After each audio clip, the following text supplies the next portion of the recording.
ആ ഇവളൊക്കെ ഒരു ഗ്യാങ്ങാണ്. വേറൊരു വീഡിയോക്കകത്ത് ഇവള് ചെന്നിരുന്നു അവളുടെ അടുത്ത് ചെന്നിരിക്കുന്നത്. അപ്പൊ അവക്കാണെങ്കിൽ ഈ പോപ്പുലർ ആയിട്ട് നിൽക്കുന്ന ലേഡീസുകളുണ്ടല്ലോ, അപ്പൊ ആ ലേഡീസുകളെ കസ്റ്റമർക്ക് കൊടുക്കുമ്പോഴത്തേക്ക് ഇവർക്ക് നല്ല പൈസ കിട്ടുമെന്ന് തോന്നുന്നു. മനസ്സിലായില്ലേ? അതായത് ഇത്രയും ഫേമസ് ആയിട്ട് നിൽക്കുന്ന ആൾക്കാരെ കൊണ്ടുവന്ന് ആർക്കെങ്കിലും ഒക്കെ കൊടുക്കുമ്പോൾ ഇവർക്ക് ഒത്തുകൂടെ നല്ല പൈസ കിട്ടും അവക്ക്.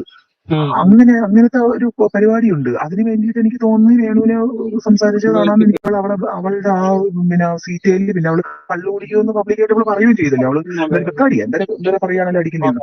അപ്പൊ അതുകൊണ്ട് മാജിക് എന്തരം. പക്ഷെ അത് ഞാൻ പറയുന്നത് ഇവള് ഒരു ടേബിളിൽ ഇരുന്ന് സംസാരിക്കുന്ന ഉണ്ടായിരുന്നു. എന്താണ് സംസാരിക്കുന്നത് ഇവർക്കൊക്കെ മാത്രമേ അറിയാവൂ. കുറെ നേരം അവർക്ക് കൂടെ ഇരുന്ന് കള്ളൊക്കെ കുടിക്കുന്നുണ്ടായിരുന്നു, പിന്നെ സംസാരിക്കുന്നുണ്ടായിരുന്നു. ഇവളുടെ ഞാൻ പറയുന്നത് ഈ സംസാരിച്ചവളുടെ ബിസിനസ്സിലാണ്. അത് വ്യക്തമായിട്ട് നമുക്ക് അറിയുന്ന കാര്യമാണ്. അവളുടെ ബിസിനസ് ഇതാണ്. പല ആൾക്കാർക്കും അറിയാം അവളുടെ ബിസിനസ്സിലാണെന്നുള്ള. പല ഗ്രൂപ്പിനകത്തൊന്നും ഇവളെ ഈ ബിസിനസ് കാരണം ഇവളുള്ള ഗ്രൂപ്പിനകത്ത് നിൽക്കാൻ പറ്റുമെന്ന് പറഞ്ഞ് പല ഗ്രൂപ്പിനകത്തൊന്നും പലരും ഇറങ്ങിപ്പോയി. അതുപോലെ ചില ഗ്രൂപ്പുകളിൽ നിന്ന് ഇവളെ റിമൂവ് ചെയ്തിട്ടുണ്ട്. പകരം ഇവള് തലയിൽ തട്ടുവിട്ടാണ് നടക്കുന്നത്. ഇവള് ഹിന്ദുവാണ്. യഥാർത്ഥത്തിൽ ഇവള് ഹിന്ദുവാണ്. പക്ഷെ ഇവളെ വർഷങ്ങൾക്ക് മുമ്പ് ഇവളിവിടെ ഈ നാട്ടില് അവളാ നാട്ടിൽ വന്നിട്ട് ഇവിടെ എന്തോ ജോലിക്കായിട്ട് വന്നിട്ട് മറ്റേ പരിപാടിക്ക് ആരെ കൊണ്ടുവന്നതാ, ബാറല്ല ഇവിടെ കൊണ്ടുവന്നിട്ട് പിന്നെ അതിൽ അങ്ങനെ ഏതോ ഒരു മുസ്ലിം ഒരാളെ ഇവളെ സ്വീകരിച്ച് ഇവളെ കെട്ടി ഒരു മോനുമുണ്ട്. ഒരു മോനുമായിട്ടാണ് താമസിക്കുന്നത്. ഇവളെ മോൻ തന്നെയാണ്. പക്ഷേ ഇവളെ മോന് ഇപ്പൊ എനിക്ക് തോന്നുന്നു കുഞ്ഞു മോന് +1 +2 എന്തോ കണ്ടാണെന്ന് തോന്നുന്നു. ആ പയ്യൻ വലിയൊരു ഫ്ലാറ്റാണ്. ഇവളുടെ കൊണ്ടുവന്ന പെമ്പിളരെ നിർത്താൻ വേറെ ഫ്ലാറ്റുകൾ എടുത്തിട്ടിട്ടുണ്ട്. അപ്പൊ ഞങ്ങള് ഗ്രൂപ്പിലുള്ളവരെല്ലാരും കൂടെ ഒരിക്കൽ എന്തോ ഒരു പ്രോഗ്രാം വന്നപ്പോ ഇവളുടെ വീട്ടിൽ ഫുഡിന് ചെയ്തിട്ടുണ്ട്, അറേഞ്ച് ചെയ്തിരുന്നു. അങ്ങനെ ഒരിക്കൽ ഫുഡൊക്കെ കഴിക്കാൻ പോയപ്പോഴാണ് എന്റെ അടുത്ത് വേറൊരാൾ പറഞ്ഞു ഇവളെ വീട്ടിൽ പോവുകയും ചെയ്യരുത്, ഇവക്ക് ഇങ്ങനെയുള്ള സംഭവങ്ങളുണ്ട്, ഇവളെ വീട്ടിൽ പോവുകയും ഇവളുമായിട്ട് സഹകരിക്കുകയും ചെയ്യരുത്, നിനക്ക് ഇത് അവസാനം നിനക്ക് ഭയങ്കര. ഇവളുടെ പേര് ഷൈല എന്നാണ് ഇവളെ വിളിക്കുന്നത്. വേറെ വല്ല പേരും ഉണ്ടോ എന്നുള്ളത് എനിക്കറിയില്ല. ഷൈല എന്നാണ് നമ്മളെ ഗ്രൂപ്പുകളിലായാലും ആൾക്കാർ വിളിക്കുന്നതും എല്ലാം അങ്ങനെയാണ്. ഇവളുടെ ജോലിയെ ഈ പരിപാടിയാണ്. സത്യം പറഞ്ഞാൽ അവളെ പിടിച്ചാൽ മതി. ഇവളുടെ ബിസിനസ്സും ഇവൾക്ക് എന്തൊക്കെ ഇവളുടെ ഇല്ലീഗൽ പ്രവൃത്തികളെല്ലാം അവളുടെ ആ പോക്കും വരവും മാസത്തിൽ എത്ര പ്രാവശ്യം ഇവിടെ നാട്ടിൽ പോകണമെന്നെല്ലാം ഈ കണ്ടുപിടിച്ചാല് എല്ലാം പുറത്തു പോയി. ഇവളെ വെളിയിൽ ആക്കാൻ പറ്റും. എന്തായാലും കൊള്ളാം. പിന്നെ ഈ പെൺകൊച്ച് ഇപ്പൊ കാണിക്കുന്ന കുറച്ച് കൂടി പോയി. അതുകൊണ്ടാണല്ലോ ഈ ആൾക്കാർ എടുത്തിട്ട് ഇവളെ ഇത് ചെയ്യുന്നത്. ഇപ്പത്തെ അടങ്ങിയെന്ന് തോന്നുന്നു. ഇപ്പത്തെ കുറഞ്ഞെന്ന് തോന്നുന്നു. ഇപ്പത്തെ കുറഞ്ഞിരിക്കുന്നെന്ന് തോന്നുന്നു. അതിങ്ങനെ നടന്ന് എല്ലാവരും ഇപ്പൊ ഇങ്ങനെ പറഞ്ഞുകൊണ്ടിരിക്കുകയില്ല. അതുമല്ല മൊത്തത്തിൽ ഇങ്ങനെ ഇത് ബാനാക്കുമെന്നൊക്കെ ഇങ്ങനെ പൊതുവെ ഗവൺമെന്റും കൂടെ ഇങ്ങനെ പറഞ്ഞേക്കില്ലേ, ID എല്ലാം കട്ടാക്കി കളയുന്നു. അതുകൊണ്ടായിരിക്കും ചിലപ്പോ ഇപ്പൊ കുറച്ച് വെച്ചിരിക്കുന്നതെന്ന് തോന്നുന്നു. കുറച്ചുകൂടി പോയി. എവിടെ വിചാരിച്ച് ഇങ്ങനെ ആയി വരുമ്പോ വലിയ ഫേമസ് ആകുമ്പോഴത്തേക്ക് കാണിക്കാന്ന് വെച്ചാൽ. എന്റെ കൂടെ ഒന്നും അന്ന് സംസാരിക്കുകയൊക്കെ ചെയ്തപ്പോൾ ഒരു പാവം കുട്ടിയായിരുന്നു. അന്ന് പ്രോഗ്രാമിന് വന്ന് എന്റെ അടുത്ത് വന്ന് സംസാരിക്കുകയൊക്കെ ചെയ്ത് ഒരു പാവം കുട്ടി. പക്ഷെ എല്ലാ ആണുങ്ങളുടെ അടുത്തും പോയി സംസാരിക്കുന്നുണ്ട്, അവർക്കൊക്കെ നമ്പർ കൊടുക്കുന്നുണ്ട്. അതെല്ലാം നമ്മൾ അവിടെ നിന്ന് ഇങ്ങനെ കാണുന്നുണ്ടായിരുന്നു. പിന്നെ സത്യം എല്ലാവർക്കും നമ്പർ കൊടുക്കുന്നു, എല്ലാവർക്കും എടുത്ത എല്ലാവരുടെയും ടേബിളിന്റെ അടുത്ത് പോയിരിക്കുന്നു. ഞാൻ ചോദിക്കുന്നു ഇവളെ ഈ ഉദ്ഘാടനം പറഞ്ഞ് വിളിച്ചിട്ട് ഇവൾ അവിടെ എന്താണ് ചെയ്യുന്നതെന്ന് എനിക്ക് മനസ്സിലാവുന്നില്ല. ഞാൻ അവിടെ നമ്മളെ കൃത്യത്തിൽ അവിടെ ഇങ്ങനെ ഇരിക്കുകയാണ് ചെയ്യുന്ന. ഓരോരുത്തർ വരുമ്പോ ആരെയാണ് സ്ഥിതി, അപ്പൊ ഒരു സെൽഫി എടുക്കുന്നു, പിന്നെ ഫോട്ടോ എടുക്കുന്നു, അത് കഴിഞ്ഞിട്ട് നമ്പർ വാങ്ങിക്കുന്നു, കുറച്ചു നേരം അവരോട് ഇരുന്ന് സംസാരിക്കുന്നു, ചിലപ്പോൾ അവർ കള്ള് ഓഫർ ചെയ്യുന്നു, അത് കുടിക്കുന്നു.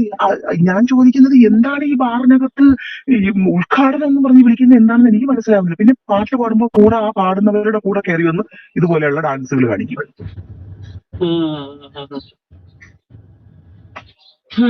ഇപ്പൊ എനിക്ക് തോന്നുന്നു അവളും കയറി നിന്ന് ഇങ്ങനെ ഒന്ന് പാടുമെന്ന് എനിക്ക് തോന്നുന്നു. എനിക്ക് തോന്നുന്നു അവളും കയറി നിന്ന് അതിനകത്ത് പാട്ടൊക്കെ പാടുന്നതൊക്കെ കാണാറുണ്ട് ചില വീഡിയോസിലൊക്കെ. വെറുതെ ഇരിക്കുന്നവരെ സമരത്തിനകത്തിട്ട് ആരും തോന്നൂലല്ലോ. മനസ്സിലായത് എന്താന്ന് പറഞ്ഞു കഴിഞ്ഞാൽ ഇവളുടെ കൂടെയുള്ള കരിഷ്മ ഇവളുടെ മാനേജര്, എനിക്കറിയത്തില്ല. ഹസ്ബൻഡിന്റെ ലിങ്കാണ് ഈ സ്വർണ്ണക്കടത്തെന്നാണ് ഞാൻ അറിഞ്ഞത്. എനിക്ക് അവളെ ഹസ്ബൻഡിന്റെ പേരെന്താണ്? അത് എന്തെന്നാ ഒരു പേര് പറഞ്ഞു, പേരെനിക്ക് ഓർമ്മയില്ല. ആഷിം എന്നാണ് എല്ലാവരും അവളാ ഉദ്ദേശിച്ചിരിക്കുന്നത്. ആഷിമല്ല, വേറൊരു അവളാ അവളെ ഹസ്ബൻഡിന്റെ പേരും ഹസ്ബൻഡിന്റെ ഫോട്ടോയും കിട്ടിയാല് നമ്മള് ഒരു ഗ്രൂപ്പ് വഴി ഇങ്ങനെ ചെക്ക് ചെയ്താൽ ചിലപ്പോ അറിയാൻ പറ്റും ഇവൻ എന്താണ് ബിസിനസ്, ഇവൻ എന്താണ് ഇതെന്നൊക്കെ. അതിന് അയാൾ നമ്മളെ നാട്ടിൽ പാടുന്ന ചുമ്മാ വയ്ക്കുന്ന നമ്മളെ ഒരുത്തനല്ലേ, ഓ അത് ശരി. ഗൾഫിലൊന്നും അല്ല അവൻ. അത് ശരി. ഉം. നാട്ടിൽ തന്നെയാണല്ലേ നാട്ടിൽ അയാളുടെ കക്ഷി? തന്നെയാണ് അവൻ. ഓ മറ്റേ അവന്റെ ലിങ്കാണ് ഓ ഇവിടെ ഇങ്ങനെ ആക്കിയതെന്ന് പറഞ്ഞു കേട്ടു. സത്യാവസ്ഥ അറിയില്ല. ആ പക്ഷെ ആ ഇത് പറഞ്ഞത് ആ അവന്റെ ആ ആദ്യത്തെ ഭാര്യയാണ്. ഓ ഓ അത് ശരി. ആ അപ്പൊ അതിന് ചിലപ്പോ ആദ്യത്തെ ഭാര്യയ്ക്ക് പിണങ്ങുമ്പോഴാണല്ലോ ഇതെല്ലാം പുറത്തു വരുന്നത്. അതെ അതെ. ആദ്യത്തെ ഭാര്യയ്ക്ക് കാര്യങ്ങളെല്ലാം അറിയായിരിക്കും, അവനെ പറ്റി ഇവൻ ഇതാണ് ജോലി എന്നും ഇതാണ് ബിസിനസ് എന്നും എല്ലാം അറിയാൻ പറ്റും. കാരണം നമ്മളിപ്പം നമ്മളൊരു ഗ്രൂപ്പിനകത്ത് ഉണ്ടായിരുന്ന ഒരു ലേഡി, അവര് തമ്മിൽ നമ്മൾക്ക് ശരിയല്ല എന്ന് തോന്നിയത് കൊണ്ടാണല്ലോ നമ്മളിത് പറയുന്നത്. ഇവർ ഈ അതെ പെണ്ണുമ്പിള്ളയുടെ ബിസിനസ് ഇതാണ്, ഈ പെണ്ണുമ്പിള്ള ഇതാണെന്ന് നമ്മൾ പറയേണ്ടി വരുന്നത്. അതെ. കാരണം നമ്മളത് നല്ല രീതിയിൽ നമുക്ക് സഹകരിച്ചു കൊടുക്കൊണ്ടിരുന്നപ്പോൾ നമുക്ക് അറിയില്ലായിരുന്നു. പലരും പറഞ്ഞു തന്നപ്പോഴാണ് നമ്മൾ അറിയുന്നത് ഇവർക്ക് ഇതാണ് ബിസിനസ് എന്നും ഇവരുടെ ജോലി ഇതാണെന്നും നമ്മൾ അറിയുന്നപ്പോഴാണ്. അതോടുകൂടി ഞാൻ ഇവളുമാരുമായിട്ടുള്ള സഹകരണം നിർത്തി. ഞാൻ വേറൊരു വീഡിയോ ഞാൻ ഇട്ടുതരാം കേട്ടോ. പിന്നെ എന്റെ വോയിസ് കേൾക്കുമ്പം ഒരുവിധമുള്ളവർക്ക് അറിയാൻ പറ്റും നമ്മുടെ അങ്ങനെ ചെയ്യും. പിന്നെ താൻ ഈ പറഞ്ഞതൊക്കെ തന്നെ ആഷിമിന്റെ വൈഫ് പറഞ്ഞിട്ടുണ്ട്. തന്നെ ഈ സാധനങ്ങൾ അവൻ പറഞ്ഞു, പക്ഷെ ഇത്രയും കൃത്യമായിട്ട് സംഗതി പറഞ്ഞിട്ടില്ല. അവര് പറഞ്ഞു ഇത് കരിയർ ആണ്. ദിവസം കൊണ്ട് ഞാനിത് കുറേ ദിവസം കൊണ്ട് ഈ അങ്ങോട്ട് തന്നെ ആലോചിച്ച് നോക്ക്. ഇവർ അങ്ങോട്ട് പോകുമ്പോ വരുന്നതാണല്ലോ ഇങ്ങോട്ട് വരുന്നത്, കൊണ്ടാ വരുന്നത്. ഇവർക്ക് കൊടുക്കാൻ ആൾക്കാരുള്ളത് കൊണ്ടാണ് അത്രയും ഇതും കൊണ്ട് വരുന്നത്. കാരണം അവിടെ വരുന്നവരും പോണവരും എല്ലാം പിന്നെ ഇവിടെ നമ്പരും വാങ്ങിച്ചിട്ടല്ലേ പോണത്. അവർക്കൊക്കെ എന്തെങ്കിലും ഇതുണ്ടാവും. അതുകൊണ്ടല്ലേ ഇവള് കൂടെ പോണം. നമ്മളൊക്കെ ഇവിടെ നിൽക്കുന്നില്ല. നമ്മളെയൊന്നും എന്തുകൊണ്ട് നമ്മളെ ഒരു മനുഷ്യരും വന്ന് ഈ സ്വർണ്ണക്കടത്തൊന്നും അതെന്ന് പറഞ്ഞ് നമ്മുടെ അടുത്ത് എന്തോ സ്വാധീനിക്കാത്തത്, നമ്മളെന്ത് സ്വാധീനിക്കാത്തത്? നമ്മളിവിടെ 8 വർഷം കൊണ്ട് ഇവിടെ താമസിക്കുന്നല്ലേ. നമ്മള് ഇപ്പൊ ഞാൻ വർഷത്തിൽ നമ്മുടെ നാട്ടിൽ കൂടുന്നത് ഒരൊറ്റ മനുഷ്യർ നമ്മൾ സ്വാധീനിക്കുന്നില്ലല്ലോ. അപ്പൊ ഇങ്ങനെയുള്ളവരെ സ്വാധീനിക്കുന്ന ഇങ്ങനെയുള്ളവർ കൊണ്ടുപോകാം. അതിനാണ് ഇവരെ മാസത്തില് ഉദ്ഘാടനം എന്ന് പറഞ്ഞ് അങ്ങോട്ട് കൊണ്ടുപോകുന്നത്. എന്താണ് ഉദ്ഘാടനം? അവിടെ ബാറിൽ കള്ളും കുടിക്കുന്നത് എന്ത് ഉദ്ഘാടനം? എന്തായിരുന്നു അവിടെ? ഒരു ഉദ്ഘാടനവും ഇല്ല. 13 ദിവസമൊക്കെ നിൽക്കുന്നത് ഇവളുടെ പ്രോജക്റ്റിന് വേണ്ടി ആയിരിക്കാം. ഇവരുടെ ഇത് കൊണ്ടുവരാൻ വേണ്ടിയിട്ടായിരിക്കും ഈ 13 ഇത്രയും ദിവസം അവിടെ പോയി നിൽക്കുന്നത്. അപ്പൊ ഈ കുട്ടിക്ക് ഇത്ര രൂപ കൊടുക്കാന്നുള്ള എഗ്രിമെന്റ് ആയിരിക്കും. മനസ്സിലായില്ലേ? ഈ കുട്ടിക്ക് ഇത്ര കൊടുക്കാന്ന് അങ്ങനെ പറഞ്ഞിട്ടുണ്ടാവും. അതുകൊണ്ടായിരിക്കും ഇത് ഏറ്റിട്ട് വരാമെന്ന കാര്യം. ചുമ്മാ ഇരിക്കുമ്പോ പൈസ കിട്ടുമോ?